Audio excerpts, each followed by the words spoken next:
Le RER avec Marion Cotillard, donc je sais même pas pourquoi Marion Cotillard, et puis d'un seul coup je lui parle, je me retourne, et là c'était ma pote Clarisse, et puis d'un seul coup je me retrouve avec ce mec que je dois dater dans 2 jours, mais alors il s'endort, il se réveille, enfin toutes les 10 minutes parce qu'il a une grave maladie, et du coup la conversation elle est assez coupée, et après il regarde mon nez genre pour savoir si je suis intelligente, et puis là je me retrouve à manger des frites avec Aude, mais alors c'est pas des frites de pommes de terre, c'est des frites de canard, donc, je sais pas pourquoi des canards, mais c'était des canards.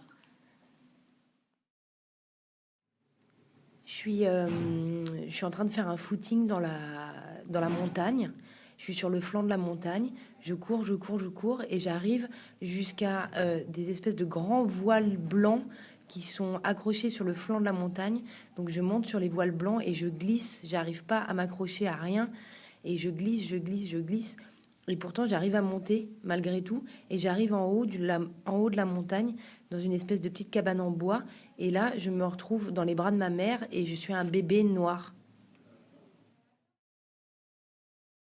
Je suis sur un télésiège qui n'en finit pas, il n'en finit pas, il n'en finit pas.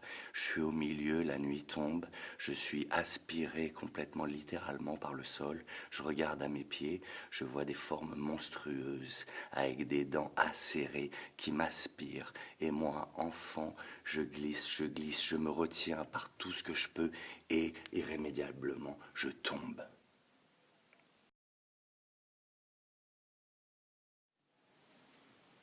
Donc en fait j'arrive sur scène, le spectacle va commencer genre dans 2 minutes, ou alors le cours ou la scène, et là, euh,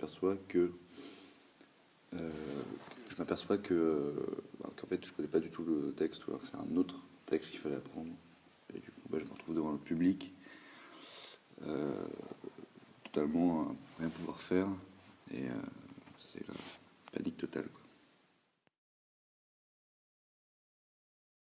Dans mon rêve, un homme m'attrape par le bras, un homme beaucoup trop puissant pour que je puisse faire quoi que ce soit pour l'en empêcher.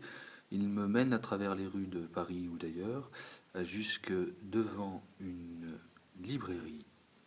Et alors que je me croyais en danger, je m'aperçois que cet homme me voulait du bien et qu'il s'agissait probablement d'un ange qui avait pris le corps d'un homme noir pour m'intimer l'ordre de poursuivre mon chemin vers la connaissance.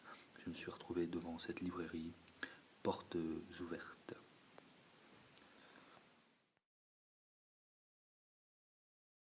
Je suis sur une pente en train de pédaler sur un vélo.